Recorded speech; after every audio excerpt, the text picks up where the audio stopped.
Aloha. Good evening, and thank you for joining us as we address the devastating crisis on Maui. 10 days ago, fires fanned by hurricane-force winds swept through the town of Lahaina and other areas of Maui, inflicting terrible damage on our communities there.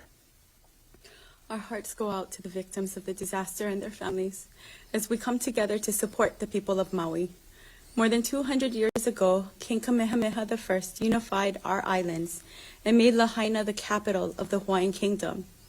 Over 2 centuries, with their aloha, their dedication, and their hard work, the people of Lahaina built their town into a special place, a unique and vibrant community. For generations, Lahaina's beauty, culture, and rich history drew artists, musicians, and visitors from around the world. Tragically, it took less than a single day for us to lose Lahaina in the deadliest fire our country has seen in more than a century. The scope of the devastation on Maui is difficult to express in words. More than 2,200 buildings have been destroyed, and another 500 have been damaged at an estimated cost of nearly $6 billion. But far more devastating than any material loss is the loss of precious lives, of mothers, fathers, grandparents, sons, and daughters, lives that can never be replaced. Now we are engaged in the difficult work of searching for survivors, reuniting separated families, and identifying the remains of those we've lost. There are now 470 search and rescue workers and 40 search dogs combing through the hundreds of burned buildings, and they've already completed searching more than 60% of the disaster area. The number of lives we have lost has climbed to over 100, and we expect it to increase each day as we continue our search. This process is agonizing for the families waiting for word from their loved ones, and heartbreaking for those sifting through the debris, testing our capacity to continue searching, our ability to endure pain and loss, and our commitment to locate and identify every person affected by this disaster. Right now, we are bringing in relief and aid to those affected by the fire on a massive scale. The Hawaii National Guard continues to assist first responders on Maui with search and rescue efforts and with securing the fire-damaged areas, as they also help active duty military and volunteers with the delivery of food, water, and medical supplies. The efforts of the National Guard, our first responders, and the entire Maui community have been nothing less than heroic, and we thank them for their courage, dedication, and sacrifice. We have secured over 2,000 housing units on Maui to shelter those displaced by the fire, and we are working with the American Red Cross to provide housing to all the survivors as long as it's necessary. I've personally been on the ground in the disaster area as much as possible, helping to manage the response, caring for the injured, and comforting survivors, listening to their stories of tragedy, loss, and hope. I held the hand of a 30-year-old local Lahaina man as he was being bandaged, with extensive first and second-degree burns to his legs and face, which he suffered as he pulled strangers into his car to save them from the fire, as his own clothes were burning. I spoke with an 80-year-old Japanese man who shared that for the last decade, he had spent most of his time volunteering in West Maui, and now he's unable to locate 2 of his best friends. A young Filipino woman, 7 months pregnant, cried as she told me she didn't know how she would make it to her next medical appointment to make sure that her baby is safe and healthy. With tears in her eyes, she told me she intends to name her baby Faith. I want everyone who is listening to know that I will do everything in my power as governor to bring us back, to help us heal, and to find a way to move forward past this tragedy. I am personally making sure that Maui receives every possible resource available from the federal government, from the private sector, and from all around the world, and that all of this resource gets to the people who need it. I have ordered a comprehensive assessment of every detail of our response to the fires on Maui. We will get to the bottom of exactly how the fire started, how our emergency procedures and protocols need to be strengthened, and how we can improve our defenses to protect us in the future. We have already received massive assistance from FEMA and other federal agencies, and we are especially grateful to President Biden for his support and partnership. From the first hours of the disaster, he offered every resource to aid our response, immediately ordering the U.S. Coast Guard and the Navy Third Fleet to support our rescue and relief efforts and issue a presidential disaster declaration within hours of our request. I've invited the President and the First Lady to visit Maui next week when it can be done safely and in a way that will support our recovery efforts. We are deeply grateful for the outpouring of support and aloha the people of Maui have received from every part of our state, from across the nation, and from around the world, along with innumerable offers of assistance to aid the survivors and to help rebuild Lahaina. Friends, this loss we have suffered is unspeakable and devastating. We will continue to mourn as we care for the survivors and begin to move forward together. With federal aid, we will begin a massive recovery effort to clean up and begin to rebuild the affected areas of Maui. We will rebuild Lahaina. It will take years of work and billions of dollars, but we are committed to this effort, and together we will meet this challenge. Let me be clear. Lahaina belongs to its people, and we are committed to rebuilding and restoring it the way they want it. The land in Lahaina is reserved for its people as they return and rebuild. And I have instructed the Attorney General to impose enhanced criminal penalties on anyone who tries to take advantage of victims by acquiring property in the affected areas. We humbly ask that people please not travel to the area affected by the disaster in West Maui until further notice, except for returning residents and authorized emergency relief workers. However, all other areas of Maui and the rest of Hawaii are safe and open to visitors, and we continue to welcome and encourage travel to our beautiful state, which will support the local economy and help speed the recovery of those who have already suffered so much. To support the victims of the Maui fire, please give to the American Red Cross or to Hawaii Community Foundation. These are organizations which will ensure that your donations get to those in need. Lahaina will rise again. It will be a symbol of our resilience, our values, and our sacred bonds of ohana. When it is rebuilt, it will be a living memorial to the loved ones we have lost, the Native Hawaiian culture that founded it centuries ago, and the values that will enable us to endure this tragedy and flourish again, like the great banyan tree that survived the fire and still stands among the ruins today. We will set an example for the world on how we will protect and preserve our culture, our history, and our values as we navigate the challenges of sustainable development, extreme weather, and global climate change in this century. We will never forget what we have lost in Lahaina, and we will never abandon the survivors or our commitment to help them recover and heal. We will mourn those we have lost, honor their memories, and support the survivors, and we will nurture our hope for the future that will emerge again like shoots from the ashes. Aloha and good night.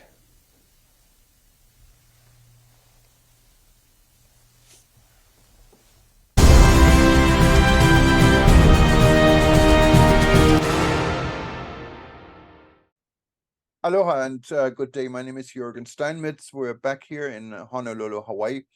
And we're with us today is Mr. Aaron Poentis.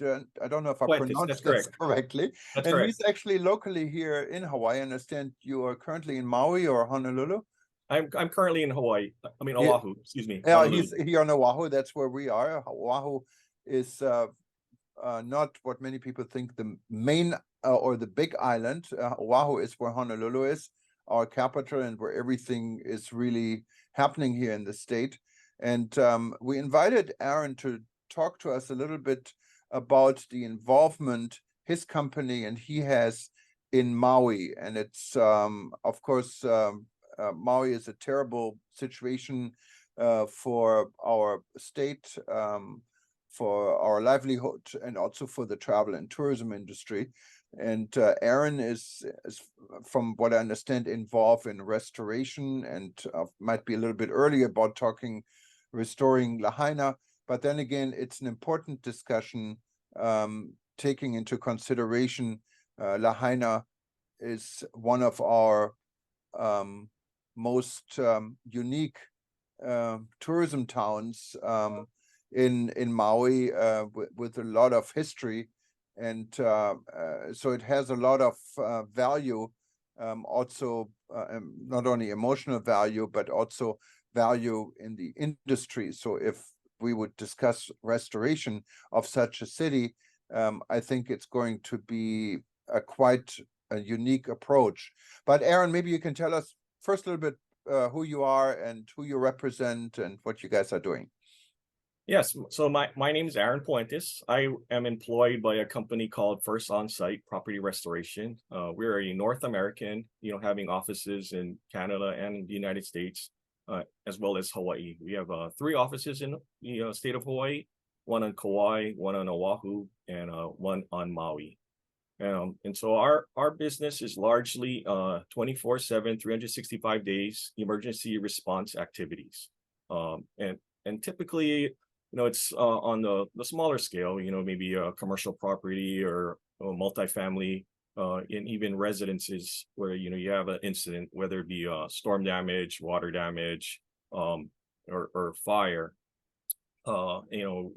We hopefully don't have too many area-wide events like what Lahaina has experienced, but we have the capability, being a nationwide or North American-wide organization, to scale and support as needed, throughout the country, including Hawaii and Lahaina. I'm an engineer by trade, but have been working in this industry, in the construction industry, for over 35 years. Have seen a lot of things from ground up construction as well as emergency response and reconstruction. And of course, what is happening here now in Lahaina is probably, it's the first. We never had this in Hawaii. I don't think we had a case like this anywhere in the world. I know it's quite early to talk about restoration when we're still looking for victims, but maybe to touch this effort, I mean, since you are actively involved, what's the latest? So the latest is that, as you've described, the area is still under a secured area. Well, in the main center part of Lahaina, is still secured because they are still in the process of so-called search and recovery, and as you described, looking for victims. Our teams have been working in the periphery, the areas that have been impacted, but they are still have the capability of restoration. And so our company, along with others, have been trying to support and do assessments in the areas that are not in, that have not or have been provided access by the government, the local governments. Until the area is cleared, we won't be able to get a full idea of the extent of damage within the Lahaina, central Lahaina town. And so that's the status of what we're doing right now. Right. So you're looking at what is outside Lahaina town, in the Lahaina area, what has been affected by the fires, and where you could help pretty much on an immediate basis, right? Right. And so there are commercial properties as well as some residential properties that were impacted indirectly, whether it be small fire damage or soot, that type of indirect damage that the facilities are still recoverable. They may have been impacted by loss of power. So, you have perishable items that may have been, ruined or impacted, and you're getting the early onset of mold, and those are the things that, we are actively involved in. We're fortunate that the utility company has been very responsive and getting the power back up. But, in the interim, just right after the fire, until it was actually restored, there were significant impacts, even though they may have not been directly affected by wildfires. They were indirectly affected by the fact that power was not available, and water to some extent in the Lahaina and the surrounding areas. So when you, for those that know Lahaina, and I've been to Lahaina a million times myself, can you give us an idea what area you're talking about? Obviously, it looks like the center of Front Street and so forth is pretty much gone. But where is the border? Where are buildings still standing? Where is there still infrastructure? So yeah, maybe you got to go back a little bit. You have to understand what Lahaina meant, both from a cultural and historical perspective. So Lahaina was originally developed as a whaling village. As you well know, Hawaii has a pretty significant whale population during certain periods of the year. And it was originally developed as a whaling village. And in time, it actually was the location of the Kingdom of Hawaii. And so from a historical and cultural perspective, you can recognize what really Lahaina means, not only to tourism as we are focused on, but from a cultural and historical perspective, what it meant to the native Hawaiians and Hawaii in general. And so, you're talking about this really, cultural, just the beauty of a gem that was just totally devastated by an unbelievable situation. We had dry weather, a typhoon Dora that passed to the south, a high to the north, low humidity. There was a fire, and the high winds just drove, the flames from the mountains in sort of I guess the best way to describe it is in a general southwesterly direction, and Lahaina is on the if you look at the island of Maui, is on the western portion, so sort of the western part of the island, and it was an unforeseen, unbelievable, catastrophic event. No, absolutely. And when you look at Lahaina, of course, it's next to a major resort area, the Ka'anapali Beach Tract, with many of the 5-star resorts and apartment buildings. And then you have Front Street extending with some of the more boutique type hotels on the ocean side of Lahaina. What would you see, for instance, some of the hotel infrastructure in Lahaina? Are there any buildings that are not 100% destroyed? And where would the line go? How's the situation in Ka'anapali, for example? Were they affected by the fires at all? The Ka'anapali area, what you are describing, the large resort areas, they were largely spared, because they are located north of Lahaina, and the fires actually were driven south. And so the Napili Ka'anapali area was largely spared. Their impacts were largely driven by the fact that they had loss of power and the associated impacts for a short term of having no power. But the utility agencies were quick to respond. The power has been restored largely to that area, and the impacts were minimal to the really nice resort areas. But as far as the Lahaina, the Front Street area, because of the type of construction, the density, and of the material of the buildings, it's still limited access.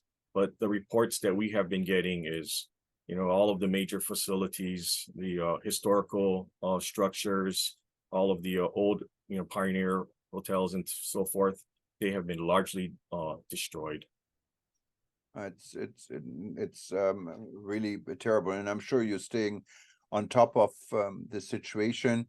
So your crew, are you actively already involved in projects right now, or are you more assessing the Yes, situation? we are actively involved in projects, largely, as I said, in the periphery areas that, they were indirectly impacted either through soot or small fire damages. We are waiting from our clients and as well as the agencies as they clear and look for victims to get the downtown main areas opened up and accessed. And at that time, we would be working with clients, insurance agencies, adjusters, with regards to doing formal damage assessments and, basically determinations on what is recoverable or versus total reconstruction. And then we're coming to another very uncomfortable subject, of course, insurances. There are reports that unfortunately many didn't have insurance or not sufficient insurance. How does this play a role with all the assistance, FEMA and the federal government getting involved? Is there hope for someone who may have been underinsured or not insured and whose Yeah. building is still standing to get something done? Yeah, my understanding is that the President Biden and the federal government has, declared it to be a disaster area, and associated with that declaration, there are opportunities, within FEMA and as far as I guess loans and whatnot, other programs that may be afforded to individuals that have been impacted who may not have full coverage, but that has not been sorted out. Right now the focus is largely on search and recovery, and then certainly, getting the individuals, the property owners, the residents back into the area so they can comb through their properties to look for personal effects that may have survived the fire. But obviously the properties you are now actively working on that are outside the main epicenter, you can only work on properties if you know you're going to get paid. I mean, it's logical. You're Right. a private company. Correct. So most of our activities are commercial properties.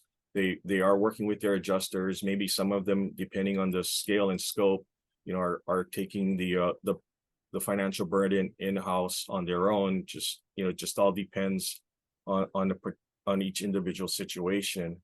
But and of course, you have to recognize that for every day that they're not in business, that has an associated cost. So each business is weighing, what the extent of damage, what's their deductible, and certainly what's the opportunity loss cost, opportunity cost impacts from not being in business. Absolutely. They're probably also essential businesses. I would think maybe even the public sector involved that are essential to operate to help others, right? That's correct. Okay. Well, it's a very unfortunate situation. Thanks for being there. I'm sure you guys are very busy in taking this to the next step. It would be great if we can invite you again to get some updates, what is happening in Lahaina. And if anyone is looking for your services, would they contact you directly? Would they go through FEMA? Yeah, right. So we have a website, www.firstonsite.com. It has all of the contact information, the full scope of our services.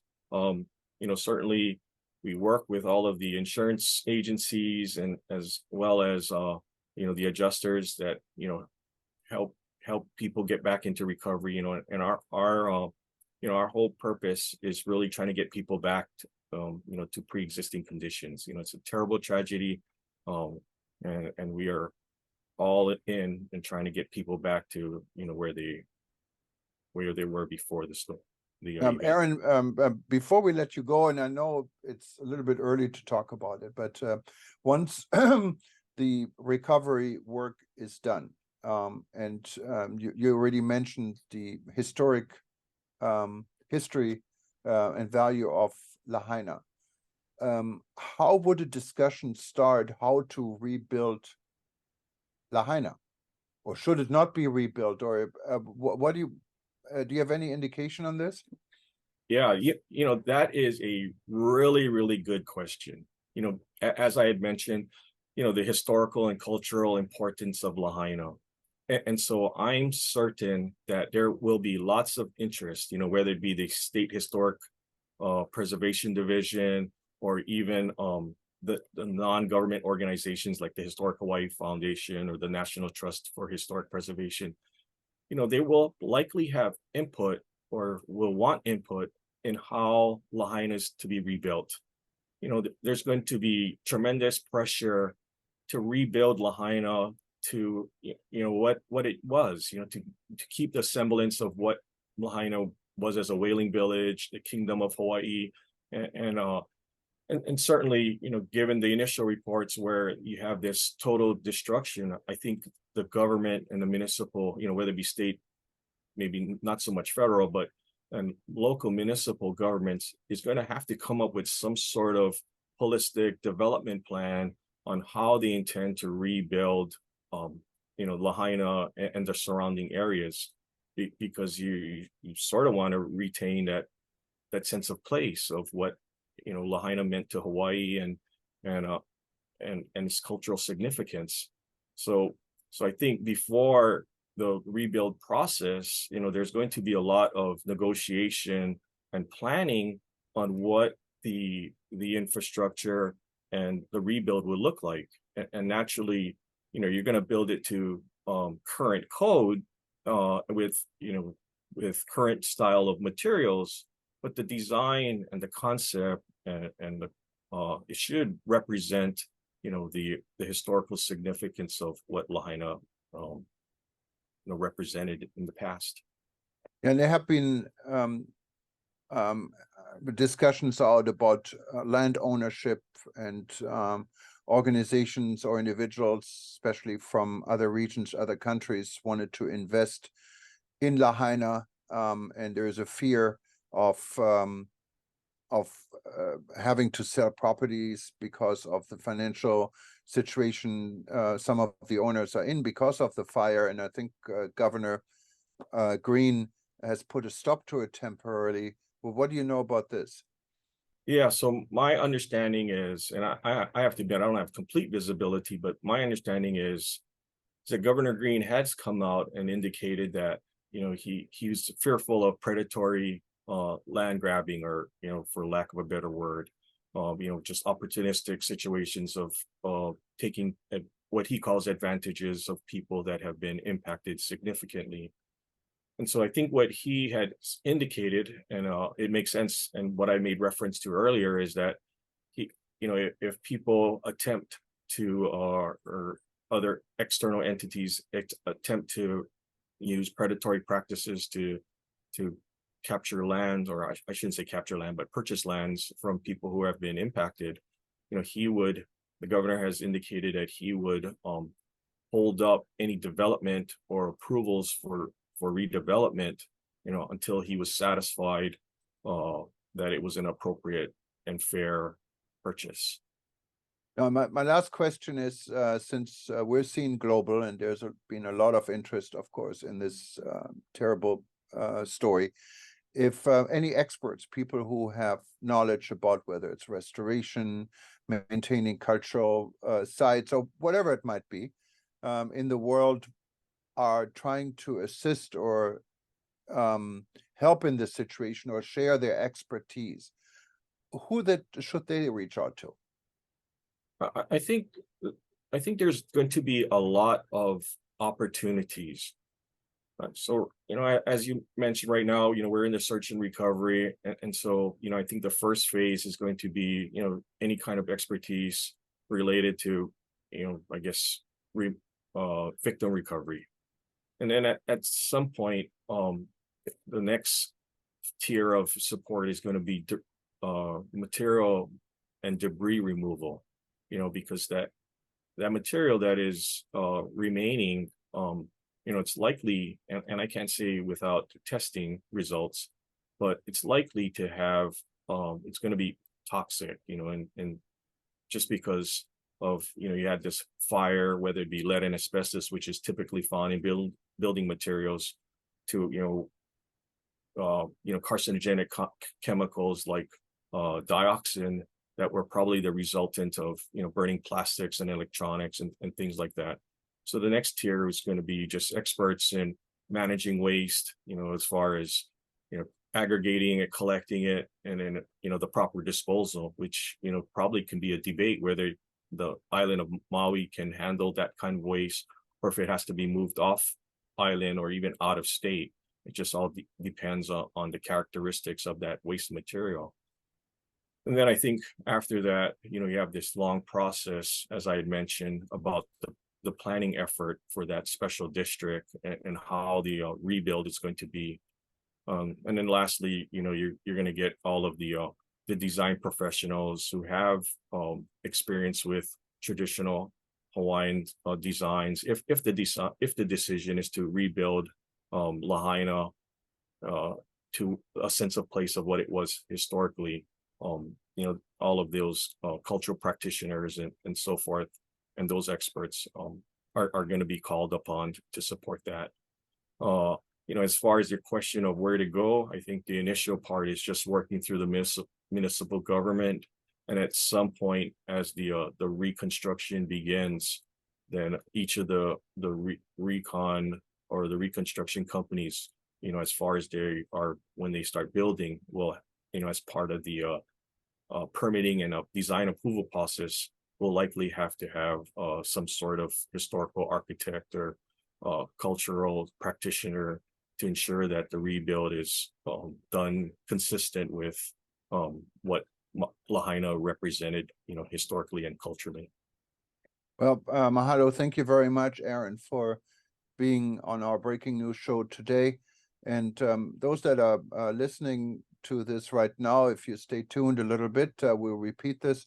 And you can always find all our various shows on breakingnewsshow.com, and of course linked from eTurbo News.